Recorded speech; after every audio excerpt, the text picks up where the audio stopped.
श्रीमद् भागवत कथा का पावन आयोजन हुआ। गंगा जी के घाट पर सनकादि ऋषि नारद देव जी के साथ साथ जितने भक्त वृंद थे, सनकादि ऋषियों ने जब इस मंगलमयी कथा को श्रवण कराया तो ज्ञान और वैराग्य पुष्ट हो गए, नाचने लगे। भक्ति मैया सबके हृदय में विराजमान हो गई। तो जब कथा में जाएंगे तो हमारे हृदय में भक्ति स्वयं आ जाएगी, और जब भक्ति हमारे हृदय में वास करेगी तो जहाँ भक्ति होती है वहीं भगवान आ जाते हैं। भक्ति में इतनी शक्ति है कि वो सबरी के झोपड़ी में भी जूठे बैर खाने के लिए भगवान को विवश कर देते। जहां भक्ति वहां भगवान विराजमान हो जाता है,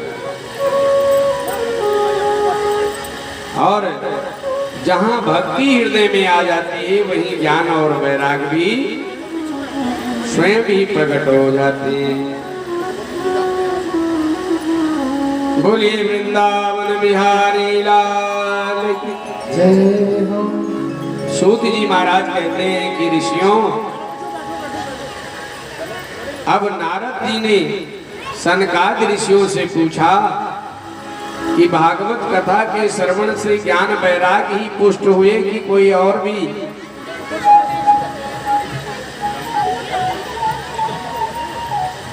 सनकादि ऋषियों ने कहा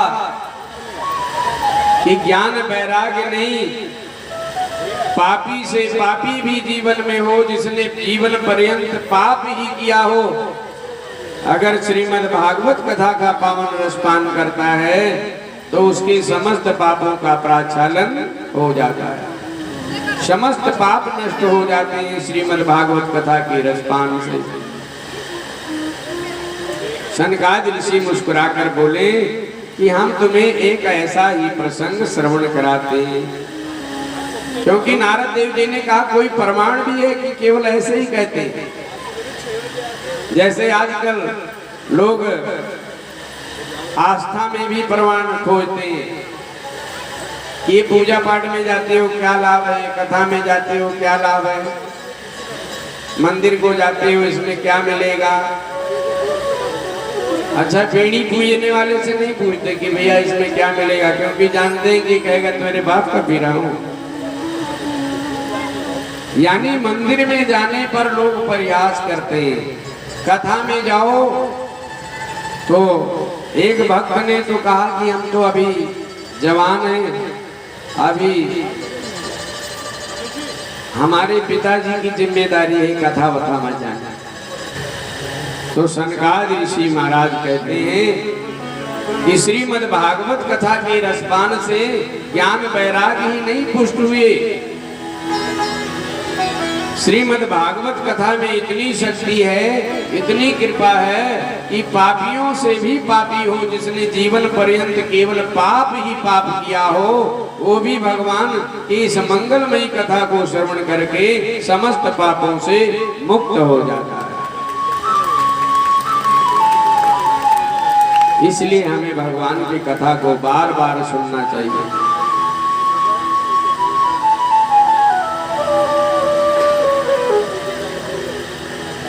सनकादि ऋषि कहते हैं कि आपको एक इसी प्रकार से एक कथा सुनाता हूं, जो बहुत बड़ा पापी था, वो भी समस्त पापों से मुक्त होकर भगवान के परम धाम को प्राप्त कर लिया था। वो प्रसंग है गोकर्णोपाख्यान।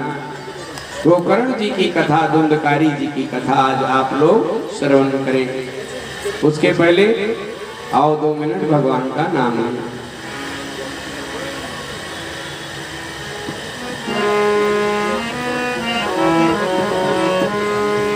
आओ हरि का नाम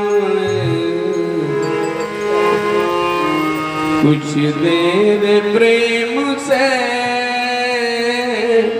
आओ का नाम ले, कुछ देर प्रेम से आओ हरि का नाम ले, कुछ देर प्रेम से आओ हरि का नाम ले, कुछ देर प्रेम से जीवन निकल रहा है, जीवन निकल रहा है सुमिरन बगैर से। आओ हरि का नाम कुछ देर प्रेम से। आओ हरि का नाम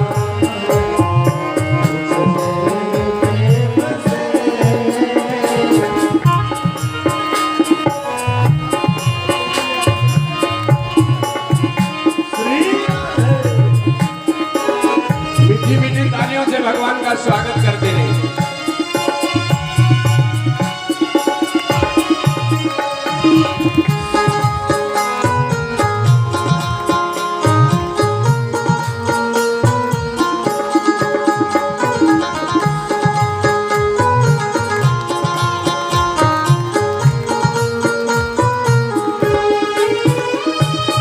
पीता बहुत है थोड़ा, मन ना प्रभु से जोड़ा। पीता बहुत है थोड़ा, मरना प्रभु से जोड़ा। जीवन का समय बीता जा रहा है और हम भगवान से दूर हैं। बचपन बीता, जवानी भी चली गई, बुढ़ापे में जा रहे हैं। बीता बहुत है थोड़ा, मन ना प्रभु से जोड़ा। बीता बहुत है थोड़ा, मरना प्रभु से जोड़ा।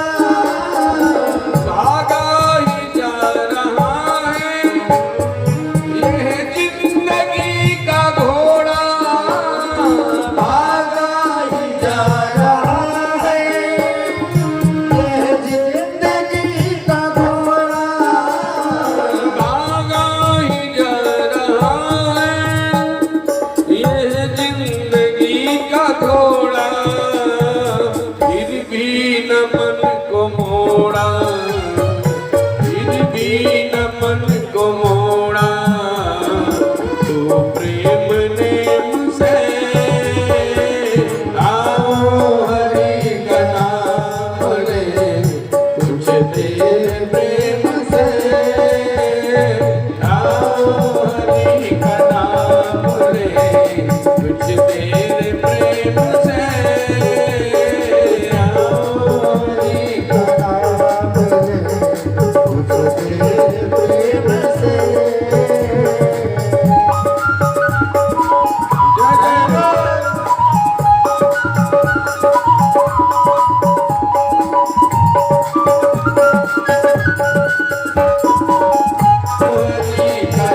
वृंदावन बिहारी लाल की।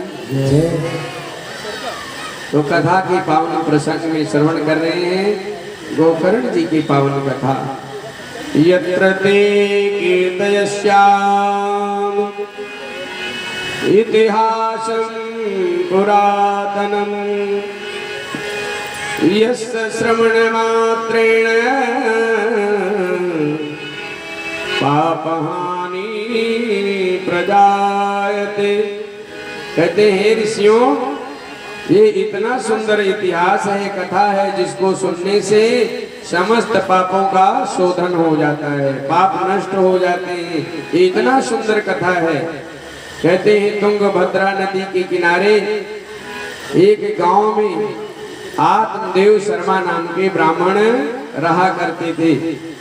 ब्राह्मण बड़े ही विद्वान थे और विद्वान होते हुए भी बहुत सरल थे। जो विद्वान में सरलता ना हो वो समझो विद्वान है ही नहीं। जैसे कहते हैं जिस पेड़ में फल लगा होता है वो झुक जाता है, ऐसे जिसमें ज्ञान होगा, विद्वता होगी, वो भड़केगा नहीं, क्रोध नहीं करेगा जल्दी से। इसलिए ब्राह्मण देवता बहुत विद्वान थे, सरल थे, लेकिन उनके घर में कोई संतान नहीं। बहुत परेशान थे ब्राह्मण देवता। एक दिन एक बड़े से वृक्ष को लगाया तो उस वृक्ष को भी कई साल बीत गए, कोई उसमें फल ही नहीं आया। और फिर ब्राह्मण देवता एक गाय लेकर आए तो उस गाय को भी कोई बछड़ी बछड़ा नहीं हुआ, बहुत दिन बीत गया। पंडित जी बहुत दुखी रहने लगे और एक दिन दुखी होकर अपने घर का परित्याग करके कि मेरे घर में कोई संतान नहीं है, मरने के बाद हमारा तर्पण कौन करेगा, मैं इतना भागा हूँ, मैं इतना पापी हूँ, क्या कुछ सोच लिया अपने मन में ब्राह्मण ने। अच्छा, जब आपके ऊपर कोई संकट आएगा तो नाना प्रकार के संकट लोग भी डाल देते हैं ऊपर। अगर जिसके घर में कोई संतान नहीं है उसका दुख तो उसे है ही है, लेकिन जब कोई झगड़ा होगा तो अड़ोसी पड़ोसी वाले पहले वही बात रखेंगे कि तू ऐसे ना होता तो तेरे घर में कोई संतान ही ना होती, तो महापापी। और जो पुरुष वर्ग है वो तो चाहे इस बात को ना कहे, लेकिन महिलाएं अगर लड़ेंगी तो पहले यही बात कि तू बड़ी पापनी है, तेरा मुंह भी देखना पाप है, अगर तू ऐसे ना होती तो तेरा कुल ना चलता, कोई चूहिया भी नहीं हुआ था। ऐसे ऐसे बोल के गालियां दे दे। पंडित जी बहुत दुखी रहने लगे क्योंकि संतान भी नहीं थी और पंडित जी की जो ब्राह्मणी थी, जो पंडिताइन जी थी, वो बहुत ही लड़ाका स्वभाव की थी। तो घर में अगर कोई वस्तु का अभाव हो तो घर चल जाता है, खाने का अभाव है तो भी घर चलता रहता है, लेकिन सब कुछ हो और घर में अगर लड़ाई हो रोज तो घर नहीं चलता, टूट जाता है। इसलिए पंडित जी उस अपनी धर्म पत्नी से बहुत, उसका नाम था धुंधुली। क्या नाम था? धुंधुली। नाम भी बड़ा अजीब था उनका पंडिताइन जी। तो धुंधुली बड़ी करकटा नारी थी। कहते सूखा भोजन भूयसन घर कर कटा नारी, कापर में लो कापड़ो नरक निशानी चार। कहते अगर घर में करकटा नारी है तो मरने के बाद नरक नहीं होगा, जीते जी नरक है समझो घर में। पति देवता कहीं से काम करके आए हैं, मेहनत करके आए हैं और आते ही पड़ोसी आ गया तुरंत जैसे घंटी बजा, पड़ोसी कोई सेवा करने नहीं, बताने आया है कि आज आपकी पंडिताइन जी बहुत लड़ी घर में। क्यों?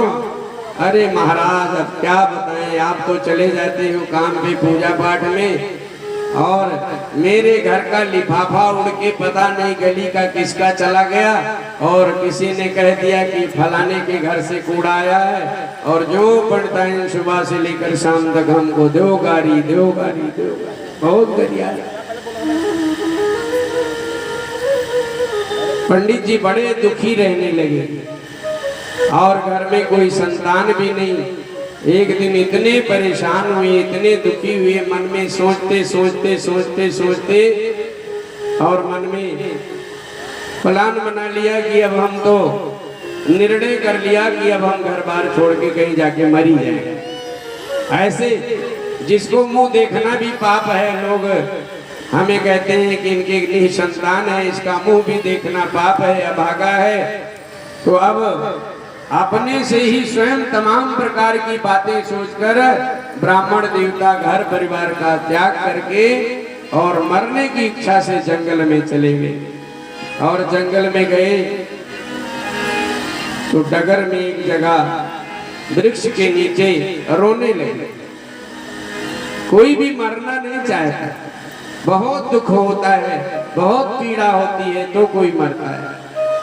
तो ब्राह्मण देवता रोने लगे, और जब रो रहे थे तो उसी समय एक महात्मा आए।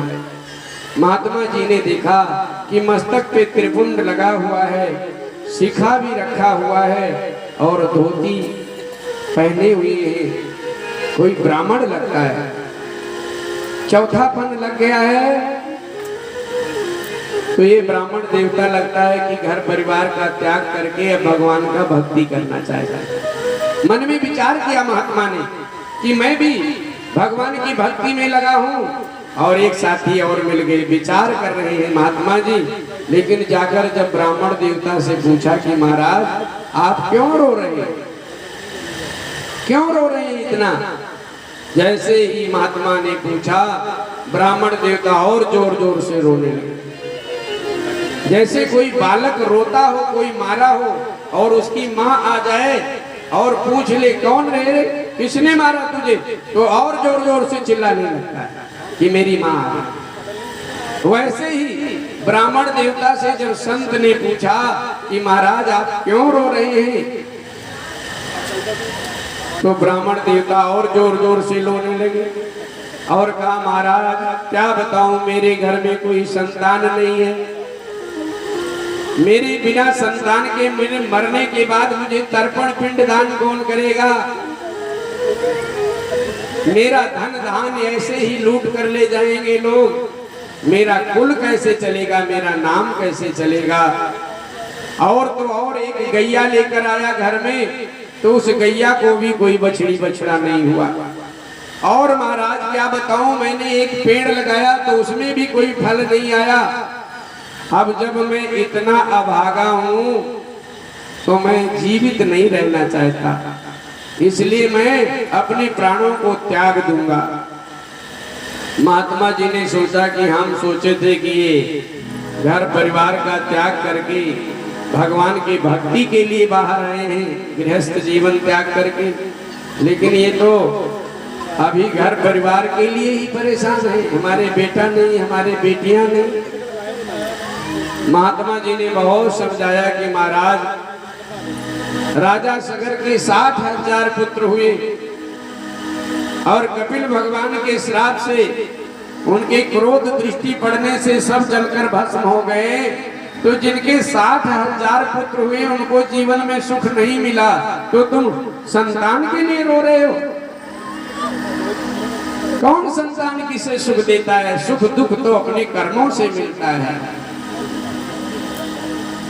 अरे कोई कोई तो संतान ऐसे घर में होता है कि जो माता पिता रोते हैं और बार बार कहते हैं कि इससे अच्छा तो मेरे घर में कोई संतान ही ना होता, इससे अच्छा तो तू बेटा नहीं बेटी हो गई जन्म लिया होता मेरे घर में। और आजकल पूछे तो संतान सेवा के लिए नहीं, आजकल संतान समझे कि लाइसेंस है कि हमारे घर में कोई कहेगा नहीं तुम्हारे संतान नहीं। आजकल तो बेटियां ही सेवा करती हैं माँ बाप। बेटे तो अगर आपको मारे ना जवानी में तो समझे वही मेरी सेवा है, आपको अपमान ना करे वही आपकी सेवा है। ये लोगों में आचरण हो गया है। विचार किया महात्मा ने कि मैं तो सोचा था कि ये ब्राह्मण देवता अपने घर परिवार का त्याग करके भगवान की भक्ति में आए हैं, भगवान की भक्ति करेंगे, लेकिन ये तो अभी गृहस्थ आश्रम में ही रहना चाहते हैं कि मेरे बेटा नहीं, मेरे बेटी नहीं। कई बार सोचो कुछ और होता कुछ और है। विचार करके कोई और जाओगे वहां उल्टा ही पड़ जाता है। एक बार एक गांव में एक बुजुर्ग अपने पोते को गोद में लेकर खिला रहे थे, गोदी में दुलरा रहे थे, तो एक महात्मा जी आ रहे थे। तो जब महात्मा जी को देखा तो बाबा ने प्रणाम किया, महाराज चरण बंदन, बहुत बहुत प्रणाम, राम राम। संत जी ने भी कहा राम राम। तो उस बुजुर्ग ने कहा महाराज बड़े भाग से हमारे गांव में आए हो, कोई हमें भी मंत्र मंत्र दे दो, मेरा भी जीवन सुधर जाए। तो महात्मा जी ने कहा कि ये जो आप खिला रहे हो पोते को, ये आपको मंत्र तो दे रहा है कान में। तो बोले ये कौन सा मंत्र दे रहा है? तो बोले कि ये बोल रहा है बाबा बाबा बाबा। तो बाबा ने कहा हाँ तो मैं बाबा हूं तो बाबा ही बोलेगा, इसमें कौन सा मंत्र हो गया? संत जी ने कहा नहीं, ये कह रहा है कि अब बाबा हो जाओ, अब भगवान की भक्ति करो। बेटा हो गया, बेटियां हो गई, बेटे के बेटा हो गया, अब तुम बाबा बन गए, तो अब बाबा हो जाओ, भगवान की भक्ति करो, ये मोह माया छोड़ो, यही मंत्र दे रहा है तुमको ये। तो बुजुर्ग ने कहा महाराज मैं भी ये सोचता हूँ बहुत दिन से कि अभी मैं भी बाबा बन जाऊं, अब मैं भगवान की भक्ति करूं, रोज मंदिर जाऊं, भगवान का संकीर्तन करूं, सत्संग में जाऊं। मैं बहुत बार सोचता हूं कि अब बाबा बन जाऊं। तो बोले फिर परेशानी क्या है? फिर बन जाओ बाबा, आओ हमारे साथ। तो बाबा ने कहा कि जब मेरे बेटी का बेटा आता है ना और उसको गोद में लेता हूं तो कहता ना ना ना ना ना ना। अब बेटी का बेटा तो नाना ही बोलेगा, तो बोलता है कि जो बेटी का बेटा है वो कान में बोलता है कि ना ना ना ना ना ना बाबा ना बनो, बोलो शंकर भगवान। यानी भगवान के भक्ति के लिए लोग बहुत बहाने बना लेते हैं कि अभी हम बाबा नहीं बनेंगे, अभी तो हम जवान हैं। और महिलाएं अगर ऑटो में बैठी हो और कोई आंटी बोल दे तो लड़ाई शुरू, तेरे को मैं अभी आंटी लगती हूँ, बोलो शंकर भगवान। मतलब ऐसे कोई बाबा नहीं बनना चाहता, ऐसे कोई आंटी नहीं बनना चाहता, चाहे सही से पैर ना पड़ते हो, नाना प्रकार की बीमारियां ऊपर चढ़ी हो, लेकिन अभी तो हम जवान ही हैं। तो जवान हो तो क्या जवानी में भगवान की भक्ति को वर्जित किया गया है? अरे जवानी में अमरनाथ यात्रा करोगे तो आपको परेशानी नहीं होगी, बुढ़ापे में जाओगे तो कोई खच्चर पच्चर पे चढ़ना पड़ेगा। जवानी में केदारनाथ का दर्शन करोगे तो आराम से दर्शन हो जाएगा, बुढ़ापे में हो सकता वहीं रह जाओ, बोलो शंकर भगवान। इसलिए जैसे बाकी चीजें हम जवानी में चाहते हैं कि मेरा विवाह जवानी में हो जाए, मेरे बेटे बेटियां जवानी में हो जाएं, मेरा मकान दुकान जवानी में बन जाए, वैसे ही हमें भगवान के ओर भी जवानी में ही आ जाना चाहिए। और मानो अगर भगवान के ओर जवानी में आ गए तो बुढ़ापा भी थोड़ा देर में आएगी। इसलिए जवानी में ही भक्ति करो, तब भक्ति ना शुरू करो जब मुंह में कोई दांत ना रहे और राम के जगह पे लाम निकले मुंह से। बाबा राम राम तो बोले बेटवा लाम लाम। तो भगवान भी सोचे कि हमको पुकार रहा है कि किसी और को पुकार रहा है, क्योंकि सही से नाम तो लिया नहीं जाएगा। और पहले से प्रीति रखोगे भगवान से तो परिचय पहले से रहेगा तो बुढ़ापे में जल्दी से भगवान आपका सुनेंगे। लेकिन पहले से कोई परिचय नहीं होगा तो आपत्ति काल में भी कोई सुनने वाला नहीं है। ऐसे ही अपने जीवन में देख लो, जिसके घर आना जाना दुख सुख में भागीदारी होती है, तो आपके घर में दुख पड़ता है तो आपका सहायता करने वो आ जाता है। लेकिन जो कभी मिला ही ना हो और रास्ते में आपको दवाई के पैसे लेने हो, कोई जा रहा है, रुको रुको भैया थोड़ा हमको 100 रुपए देना है, 100 रुपए देना, न जान न पहचान, बड़ी बुआ सलाम, चलो तो देगा कोई? ऐसे पहले से परिचय बना के रखोगे तो आपके काम आएगा। ऐसे ही जवानी में ही भगवान को अपना बना लो तो बुढ़ापे में आपके काम आएंगे, बुढ़ापे में आपकी रक्षा करेंगे। हमारी आपकी मृत्यु भी होगी तो सरलता से भगवान बुला लेंगे, नहीं तो पड़े घुरते रहोगे सालों साल कठिया पे।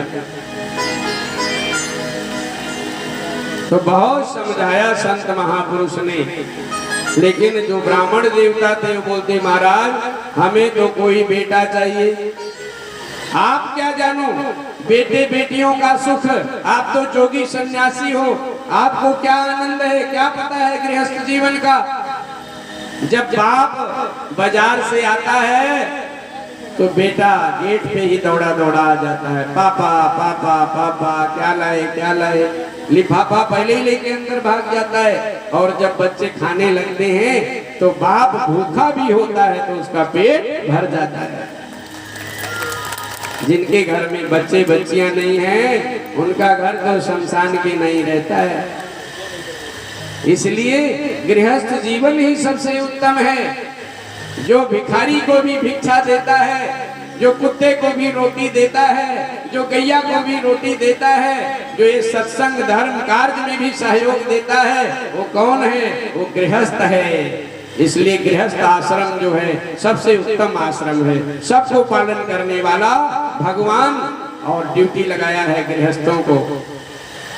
जो अकेले हैं छड़े मड़ंगे वो तो कई बार अपने छो जाते हैं दूध पी के कि कौन बनाए इतना गर्मी में।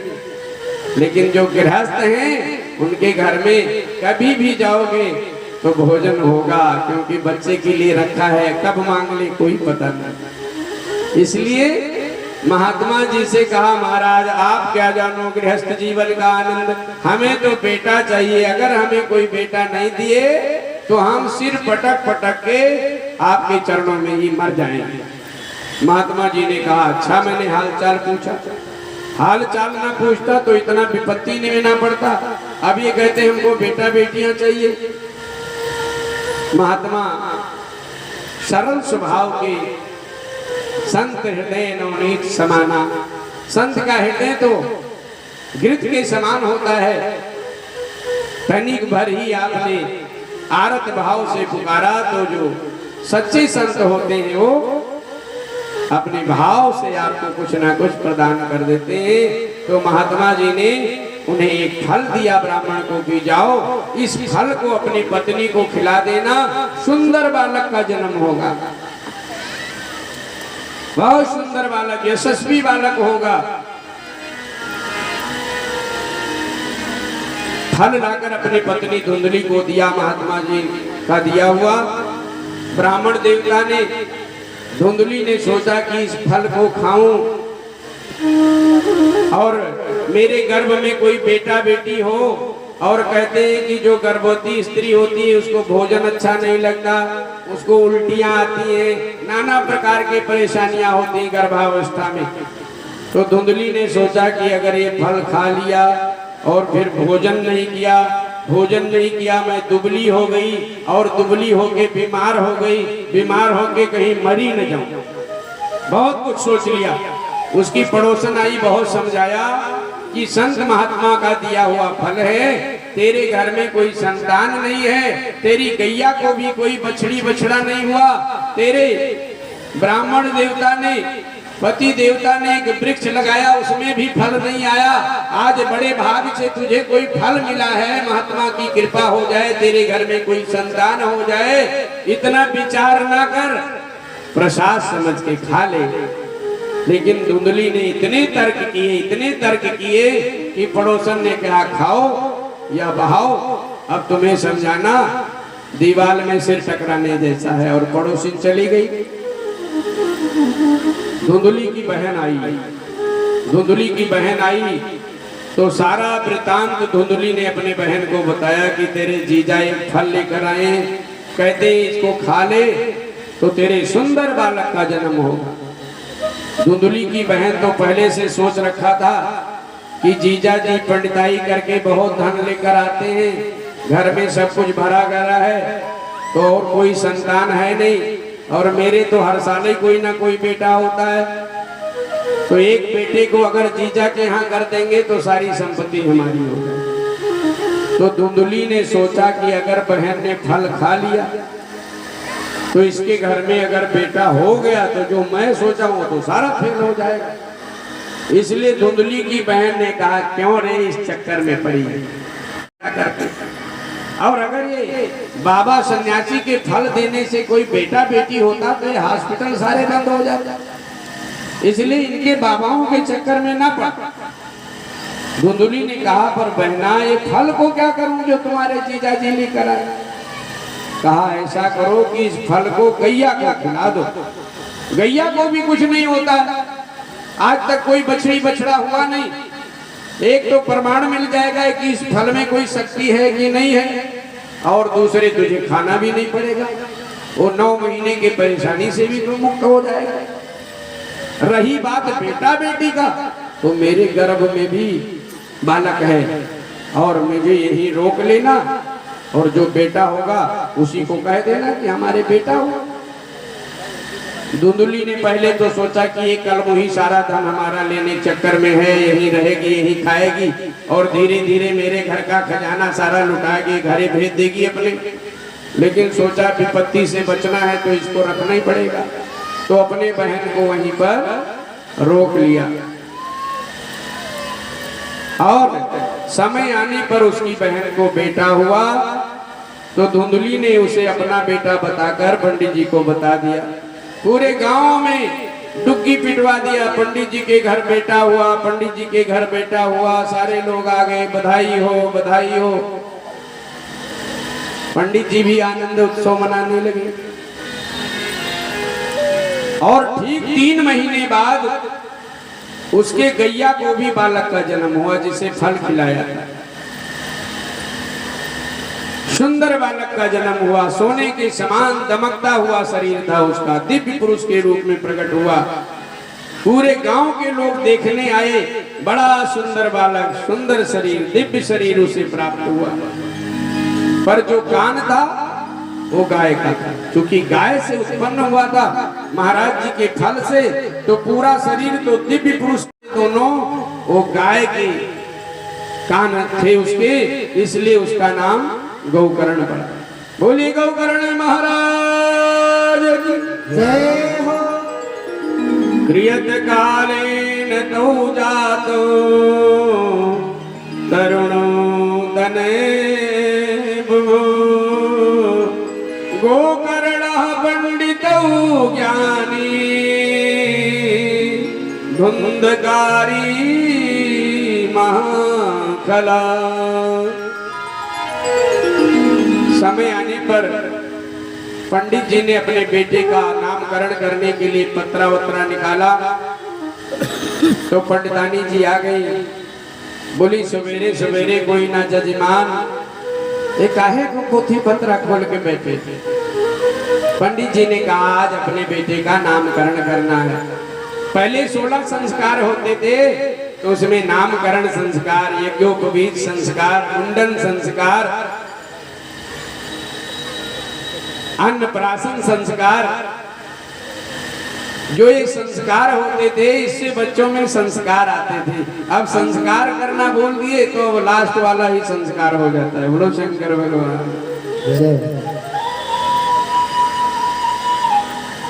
पंडित जी ने कहा बेटे का आज नामकरण करना है। धुंधकारी ने कहा लो, 9 महीने पेट में मैंने रखा और नाम आप रखोगे।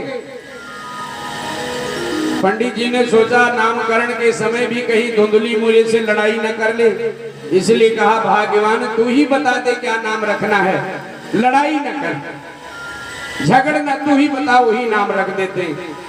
धुंधुली ने कहा इसमें बताने वाली कौन सी बात है? मेरा नाम धुंधुली तो मेरे बेटे का नाम धुंधकारी, जैसे धुंधली वैसे धुंधकारी। ये धुंधकारी के लिए आसन दिया गया है। 7 बांस का गांठ, 7 गांठ का जो बांस गड़ा है, इसमें धुंधकारी को आसन दिया गया है। आप सबके पितरों के लिए आसन दिया गया है, क्योंकि श्रीमद् भागवत कथा में वो शक्ति है जो जीते जी को तो छोड़िए, जो मर गए हैं उनका भी उद्धार कर देती है। इसलिए प्रथम दिवस में सुरेश अग्रवाल जी, सनी झा जी, नीरज झा जी, अनिल पाल जी जो भी रहे हैं, उन सबसे अक्षत पुष्प लेकर उनके पितरों का आवाहन हमारे आचार्य प्रदीप शर्मा जी, शिव शंकर शुक्ला जी ने बड़े भाव के साथ कराया है। और अगर अपने पितरों का अंश खाते हैं, अपने पितरों को सत्कार नहीं करते हैं, पितर कहते, कई लोग कहते जो मर गया तो किसी जोनी में चला जाता है, तो फिर पितर जोनी में कौन? पितृ लोक है, जैसे पृथ्वी लोक है, स्वर्ग लोक है, पाताल लोक है, ऐसे ही पितृलोक है। वहां वह वास करते हैं जो पितृ कोई पाप से, कोई पुण्य से अपने पुण्य पाप को भोगने के लिए पितृलोक में रोके हुए हैं उस स्थान में। और वो किसी भी जोनी में हो तो पितृ देवता को अधिकृत किए गए हैं देवता, वो उन्हें उस योनि में प्रदान करते हैं। अगर वो कुत्ते की योनि में पड़े हैं और बीमार हैं, तो जो आप सेवा करते हैं, जो उनके निमित्त दान करते हैं, जो उनके निमित्त भोजन गैया को खिलाते हैं, ब्राह्मण को खिलाते हैं, उस योनि में उन्हें उसका लाभ होता है, वो स्वस्थ हो जाते हैं। ऐसा हमारे पुराणों में वर्णन आता है, संत महात्मा इस प्रकार से बताते हैं। इसलिए हमें पितरों का भी पूजन करना चाहिए, चाहे विवाह हो, चाहे घर प्रवेश हो, चाहे आप कोई यज्ञ करें, हमें अपने पितरों का भी पूजन करना चाहिए। और हरियाणा में तो विशेष रूप से पितरों का पूजन किया जाता है। जो घर भी बनाए, पितरों को स्थान देना चाहिए। हमारे गांव में कहावत है कि घर के देवता पूजा न पावे, बाहर देव भर रहा टोड़ावे। कि जो घर के देवता हैं, पहले देवता कौन है? घर के देवता हमारे माता पिता बुजुर्ग हैं, जो जीवित देवता हैं, और जो नहीं हैं वो पितृ के रूप में हैं। सो घर से जब घर प्रवेश करना हो तो हमें गांव की घर की माटी लाके पितरों को स्थान देना चाहिए। चाहे पितर के स्थान की माटी लेकर आए और अपने घर में एक फूल के लोटा में उस मिट्टी को रख के और बांध के उसमें पूजा किया करें पितरों का। साल में अगर एक बार पूजा नहीं किया तो आप जितने मर्जी देवी देवताओं का पूजन कर ले, घर में सुख शांति होने वाली नहीं है। बोली वृंदावन बिहारी लाल की जय हो। तो क्या नाम रखा बेटे का? धुंधकारी। क्या नाम रखा? धुंधकारी। और जो गाय से उत्पन्न हुए उस सुंदर दिव्य बालक का नाम क्या रखा? गोकर्ण जी महाराज। क्रियत कालेन तो जातो तरुणो तनैवो, गोकर्ण पंडित ज्ञानी धुंधकारी महाखला। और समय बीतने पर गोकर्ण परम ज्ञानी हुए और धुंधकारी महादुष्ट हुआ। एक विख्यात हुआ और एक कुख्यात हुआ।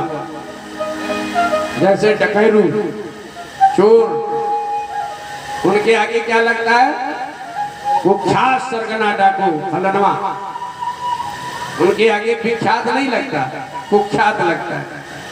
और जो परम ज्ञानी है गोकर्ण जी महाराज, उनके आगे क्या लगता है? विख्यात प्रियत कालेन तो जातो तरुणो तनैव गोकर्ण पंडितो ज्ञानी धुंधकारी महाखला। महाखल हुआ, महादुष्ट हुआ धुंधकारी। वेश्यावृत्ति करना, मदिरापान करना, चोरी करना, डकैती करना, व्यभिचार करना, जितने बुराई हैं सबके ठेकेदार हो गया। कौन? धुंधकारी। सभी अनैतिक कार्यों में आसक्ति थी उसकी, आसक्त था। एक दिन धुंधली दुखी होकर, बहुत दुखी हुई, क्योंकि रोज धुंधकारी कुछ ना कुछ मांगता रहता था मैया से। और पंडित जी ने जब उनकी शिकायतें रोज सुनी तो पंडित जी भी बहुत दुखी रहने लगे। एक दिन दुखी होकर रोज रोज के वलहन से जिस गली में जाए कि भैया पंडित जी महाराज आप ऐसे और आपका बेटा कैसे, बड़ा दुष्ट है। आज सुना कि फलनमा का चयन छीन के ले गया। आज तो फलानी जगह पे दारू पीकर पड़ा हुआ था। अरे महाराज आपका बेटवा तो पूरा आपका नाम कलंकित कर दिया। पंडित जी बहुत दुखी रहने लगे।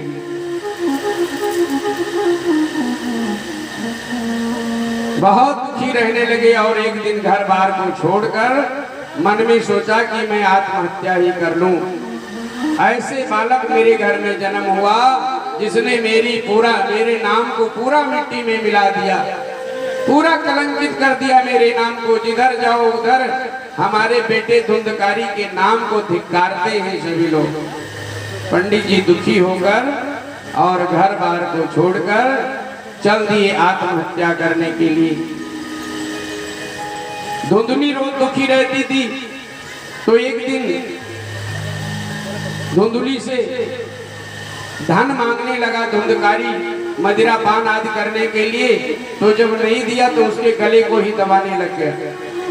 धुंधली ने सोचा कि एक दिन ये हमें मार डालेगा, और धुंधली रात को घर छोड़कर भागी और एक अंध कुआं में गिर के उसके प्राणों का अंत हो गया। और ब्राह्मण देवता आत्महत्या के उद्देश्य से अपने घर बार को छोड़कर जंगल में चल दी। एक बार बेटे को पाने के लिए मरने जा रहे थे कि मेरे घर में कोई बेटा नहीं है, मैं अपने जीवन को ही समाप्त कर दूंगा, मैं बहुत कलंकित हूँ, मैं बहुत पापी हूँ, मैं बहुत अभागा हूँ, तो अब मैं अपने प्राणों का अंत कर। और आज एक दिन बेटा ना होने के कारण ब्राह्मण देवता मरने जा रहे थे, और आज बेटा होने के कारण मरने जा रहे हैं। उसके कार्यों से दुखी होकर, उसके आचार विचार से दुखी होकर ब्राह्मण देवता मरने जा रहे हैं। गौकर्ण जी ने रोका।